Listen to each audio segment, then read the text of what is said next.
আসসালামু আলাইকুম। শুরু করতে যাচ্ছি শাহজাহান তন্ময়, লিখনীতে নাবিলা ইশক। শাহজাহান মুস্তফা সাহেব ছিলেন বাবা মার বড্ড আদরের বড় সন্তান। যদি মুখ ফুটে বলতেন, বাবা লাউ খাবো, তার পিতামহাশয় সেদিনের মধ্যেই লাউ সামনে হাজির করতেন। তবে পিতামাতার ভালোবাসা বেশি দিন কপালে সইল না। খুব অল্প বয়সেই তাদের ফেলে যখন তার পিতা মারা গেলেন, তার ছোট দুই ভাই তখন বিশ্ববিদ্যালয়ে পড়াশোনা করছিল। বাবার সুখ সামলাতে হিমশিম খাওয়া তার মাও পৃথিবীর মায়া ত্যাগ করলেন। বাবার ফেলে যাওয়া ছোটোখাটো ব্যবসা আর ছোট দুই ভাইয়ের দায়িত্ব যখন তার কাঁধে এসে পড়ল, তিনি দিশেহারা হয়ে পড়েছিলেন, বিচলিত হয়েছিলেন, নিজের উপর ভরসা হারিয়েছিলেন। মনের মধ্যে প্রশ্ন উঠেছিল একাধিক, পারবেন কি এত কিছু সামলে উঠতে, ভাইদের মানুষের মতো মানুষ করতে? দ্বিধা সংশয় তাকে দমাতে পারেনি। তিনি নিপুণ কৌশলে চেষ্টা করে গিয়েছিলেন। সেই দায়িত্ব পালনের এক বিন্দু ত্রুটি তিনি রাখতে চাননি বলেই দিনরাত এক করে খেটেছেন। এত পরিশ্রম, এত দায়িত্বের ভারেও কখনো নুইয়ে আসেনি তার কাঁধ। বরং দিনের পর দিন কাজ সোজা রেখে মাথা উঁচু করে বুক ফুলিয়ে বেঁচেছেন। নিজের জন্য অর্জন করেছেন সুনাম, অর্থ সম্পদ। আজ এতগুলো বছর পর যখন আগের স্মৃতিতে বিচরণ চালান, উপলব্ধি করেন এবং নিজের করা তখনকার প্রশ্নের জবাবগুলো গর্বের সাথে আওড়াতে পারেন। তিনি পেরেছিলেন সব কিছু সামলে উঠতে, ভাইদের মানুষের মতো মানুষ করতে। আজ ভাইদের এত সাফল্য নিজ চোখে দেখে আনন্দিত হন, গর্বে ভরে ওঠে তার বুকের ভেতরটা।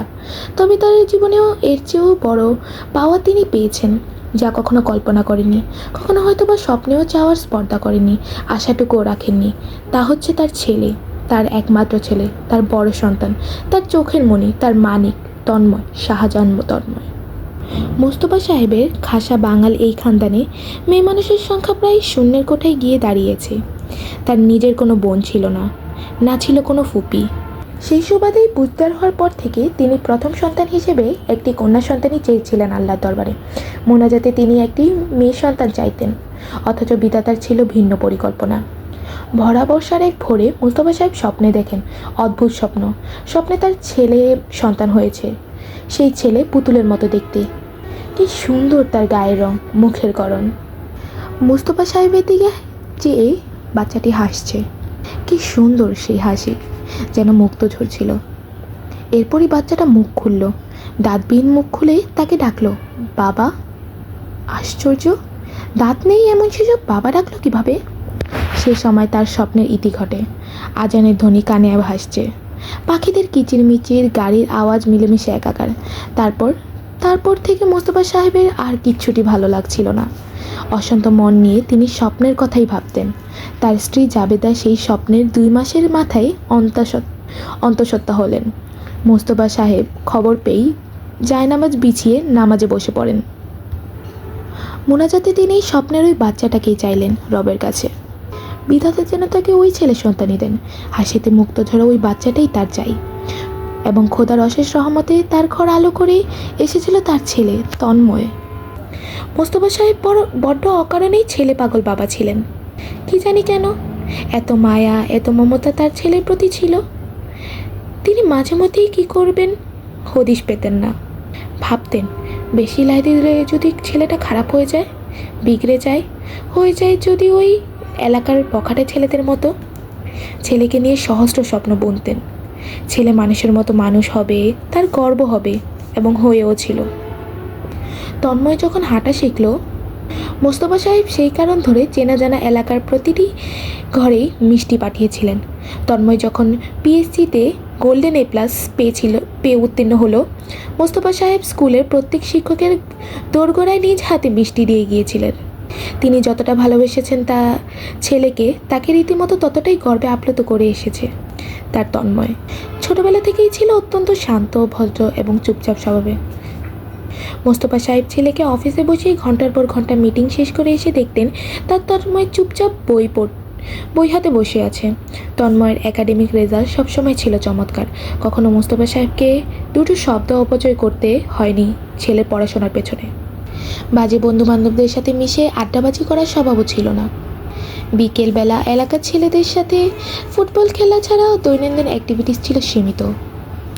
উল্টো মাঝে মাঝে বন্ধুর দুষ্ট ছেলেদের দেখে তিনি আশ্চর্য হতেন। মোস্তফা সাহেবের বন্ধুরা এসে যখন হিংসাত্মক সুরে বলতেন, মুস্তফা, তোর ছেলেটা এত চমৎকার কেন বলতো, কি খাইয়ে পয়দা করেছিস বল, আমরাও জেনে রাখি। সত্যি বলতে মোস্তফা সাহেবের অহংকার হয়ে তখন তার ছেলে, তার অহংকার। তিনি ছেলের কোনো ভুলই দেখতে পান না, কোনো ত্রুটি খুঁজে পান না। তার মনে হয় তার ছেলের মতো ছেলে আর হয় না, হতেই পারে না। তার ছেলে সমগ্র পৃথিবীতে একটাই, শাহজাহান তন্ময়, এক পিস। আষাঢ় মাসের এক ঝুম বর্ষার ভোর, সারা রাত ধরে বর্ষিত হলো ঝুম বৃষ্টি। কবিদের ভাষায় একে ডাকা হয় প্রেম বৃষ্টি নামে। ভোরেও ঝিরিঝিরি এই প্রেম বৃষ্টি চলমান রইল। আজ সূর্য ওঠেনি, ফোরকাস্ট জানাচ্ছে সারাদিন বৃষ্টি হবে। সূর্যের দেখা মেলাভার। মেঘলা আকাশের বুক থেকে ঝর্ণার মতো ঝরতে থাকা বৃষ্টির এক একটি ফোঁটা পড়ছে জানালার শক্ত কাচে। ঘরের ভেতরটাও মেঘলা আকাশের মতোই আঁধারে। সাদা রঙের দেয়াল ঘড়ির কাঁটা তখনও 7টায় পৌঁছয়নি। ধবধবে সফেদ বিছানায় পেটে ভর দিয়ে শোয়া উদম শরীরটা কোমর পর্যন্ত কমফোর্টার টানা। কালো কুচকুচে ঘন ছোট চুলের মাথাটা কাত করে ডান গালটা বালিশে ডুবিয়ে হাত দুটো জড়িয়ে রেখেছে বালিশটাকে। শান্ত নীরব পরিবেশের বিক্ষোভ প্রতিবাদী মিছিলে নামার মতোই এই সময় এই ঘুমন্ত তন্ময়ের কানে এসে বাজে এক রিনরিনে মেয়েলি কণ্ঠের ঝঙ্কার। হাসছে বেশ শব্দ করে, হাসি চিৎকার মিলেমিশে এক এলাহি কাণ্ড। তন্ময়ের গভীর ঘুম মুহূর্তেই ছুটে যায়। অস্পষ্টভাবে একবার চোখ জোড়া খুলে তাকিয়ে আবার বুঝানে শক্ত করে, যেন এই চিৎকার এমন হট্টগোল আজ নতুন নয়, নিত্যদিনই হয়ে আসছে। আসলেই হয়ে আসছে, তার সয়েও গিয়েছে চমৎকারভাবে। তার ঘরের দরজাটা আপাতত খোলা খোলা তন্ময় স্বেচ্ছায় রেখেছে। তার বাবা শাহজাহান মোস্তফা ফজরের আজান পড়তেই পুরো বাড়িঘর পায়চারি করেন, আসেন তন্ময়ের ঘরেও। দোয়ারের উপরে ছেলের গায়ে ফু দেন, পাশে বসে কিছুক্ষণ ছেলেকে নিবিড়ভাবে দেখেন। এই তার নিত্যদিনের কাজ। মাঝে মধ্যে মাথায় হাতও বুলিয়ে দেন, তারপর দরজাটা খোলা রেখেই চলে যান। তাই নিচে হইচয়ের শব্দ এমন নীরব সাত সকালে কানে তীরের মতো লাগাটাই স্বাভাবিক নয়। তার উপর আবার তন্ময় খুব লাইট স্লিপার। মৃদু শব্দেও তার ঘুম ভেঙে যায়। এই যে যখন মোস্তফা সাহেব ধীরে সুস্থে প্রবেশ করলেন, তন্ময়ের ঘুম সঙ্গে সঙ্গেই ভেঙে গিয়েছিল। তবে সে বুঝতে দেয়নি, ঘুমের ভান ধরে পড়েছিল। তার বাবার আবার পাতলা চামড়া। তিনি ঘরে এসে দোয়াদুরুদ পরে ছেলের গায়ে ফু দেন, মাথায় হাত বুলিয়ে দেন। আর তা ছেলে দেখে ফেলেছে বুঝলেই ভদ্রলোক লজ্জায় আর আসবেন না। তন্ময় চায় বাবা এভাবে সবসময় সারা জীবন আসুক। বাবার গায়ের বাবা গন্ধ সকাল সকাল নিতে পারাটাও তার কাছে চমৎকার বিষয়। উল্টো একদিন মোস্তফা সাহেব না এলে তন্ময় চিন্তায় পড়ে যায়। বাবার গোড়ালির ব্যথাটা শুরু হলো না তো, নাকি প্রেশার হাই হলো? মাইগ্রেনের সমস্যাটাও তো আছে। মাঝে মধ্যে তার বুক ব্যথা করে। এসব নিয়েই সে চিন্তায় আর ঘুমোতে পারে না। সচক্ষে গিয়ে তখন বাবাকে একবার দেখাই মুখ্য বিষয় হয়ে দাঁড়ায়। তন্ময় উঠে বসে বেডের হেডবোর্ডে হেলান দিয়ে সাইড টেবিলের ল্যাম্পে সুইচ টিপে দিলে হলদে রঙের মৃদু আলোতে ঘরের অন্ধকার কমে আসে। টেবিল ল্যাম্পের পাশেই তার সেলফোনটা। ঘুমানোর সময় ফোন সাইলেন্ট করে ঘুমানো তার অভ্যাস। তবে এই অভ্যাস পরিবর্তন করতে হবে যত দ্রুত সম্ভব। তাদের অফিসে নতুন জয়েন হয়েছে সে। কাজের ক্ষেত্রে যখন তখন প্রয়োজনের কল আসতে পারে। ফোন সাইলেন্ট করে রাখলে কিভাবে চলবে? এর তো জানে ফোন সাইলেন্ট না করলে কপালে তার ভোগান্তিও আছে। তন্ময়ের বন্ধু বান্ধবের সবার কমন সেন্সের ভীষণ অভাব। রাতের 4টা নেই, সকালের 6টা নেই, প্রয়োজন হলেই কল দেবে। একবার নয়, দুবার নেই, বারবার। যতক্ষণ পর্যন্ত সে না ধরবে ততক্ষণ ধরে কল দেবেই। এই সমস্যার একটি সমাধানও আছে তার কাছে, নতুন সিম। এখন পর্যন্ত সে একটাই সিম চালায়, তবে এবার বোধহয় অফিসের জন্য আলাদা সিম নিতে হবে। ফোনের স্ক্রিনে ভাসছে তাদের হোয়াটসঅ্যাপ গ্রুপের নোটিফিকেশন।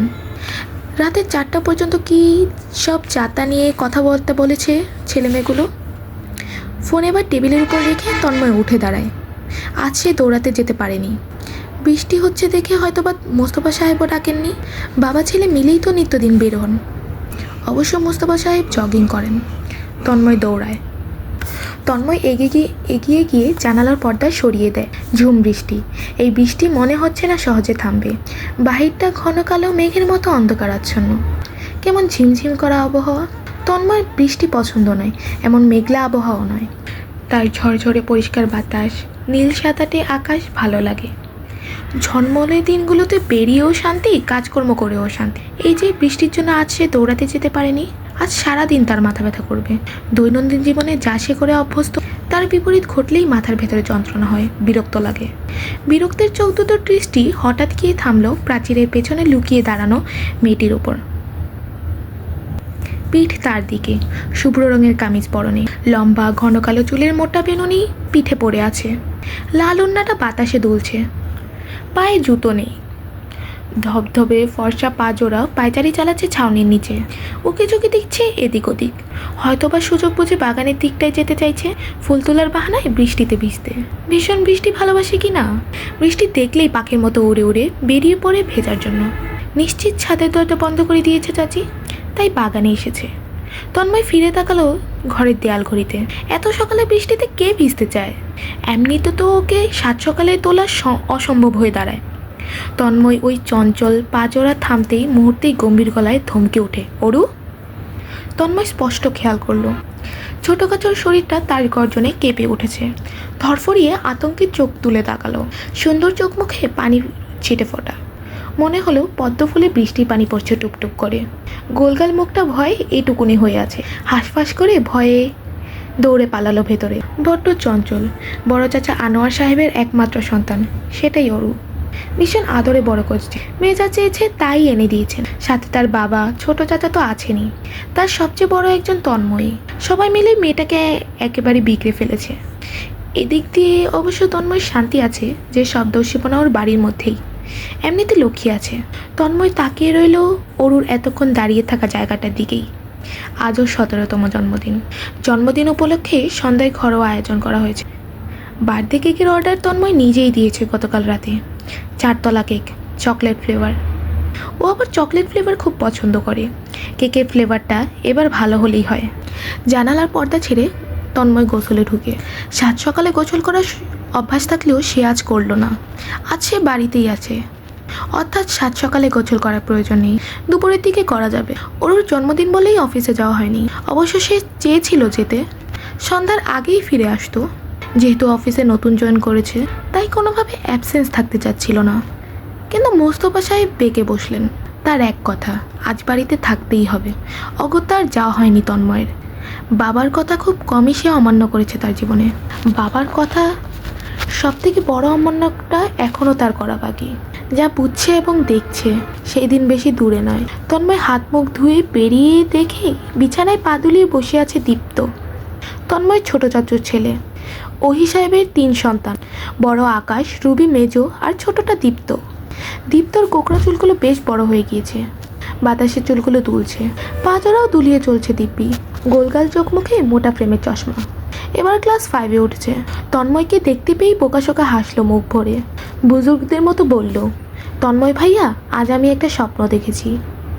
দুঃস্বপ্ন। স্বপ্নতে তুমিও মেন ক্যারেক্টার হিসেবে আছো। আমি তোমাকে স্বপ্নটা বলতে চাই।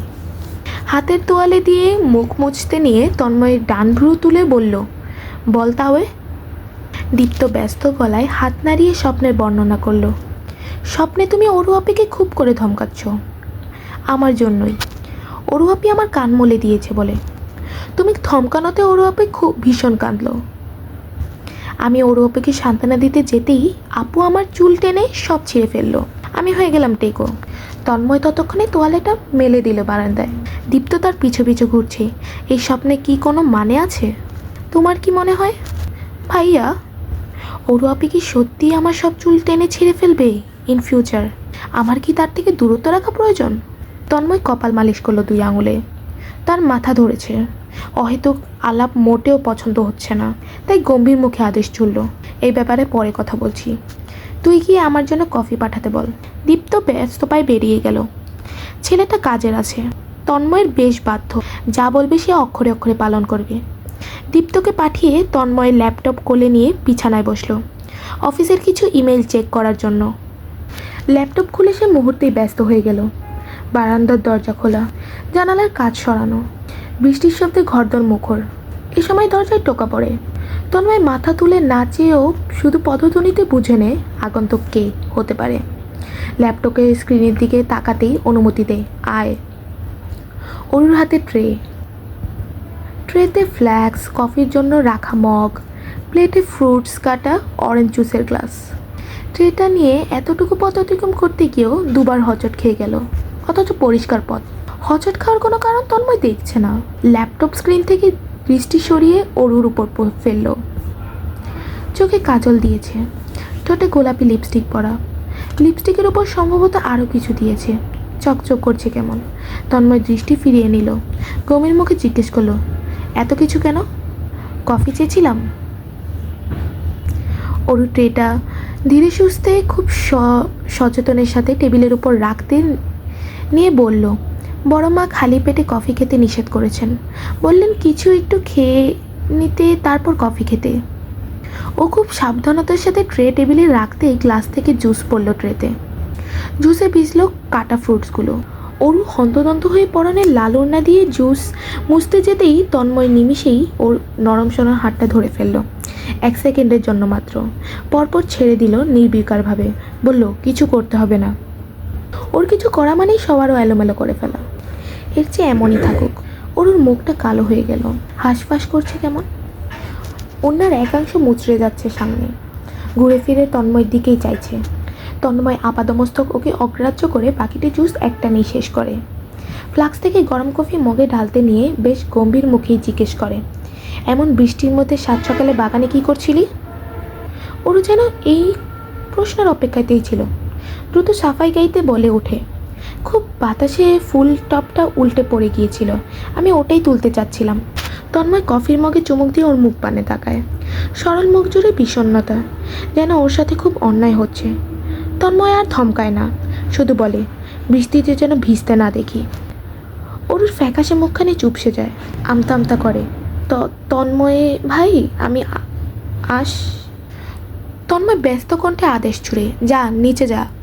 ওর মুখ ভার করে কিছুক্ষণ দাঁড়িয়ে থাকলো, নির্বিকার তন্ময়কেই দেখল। ভাবলেশীন তার থেকে প্রতিক্রিয়া না পেয়ে অনিচ্ছুক হওয়া সত্ত্বেও আলগোছে বেরিয়ে গেল।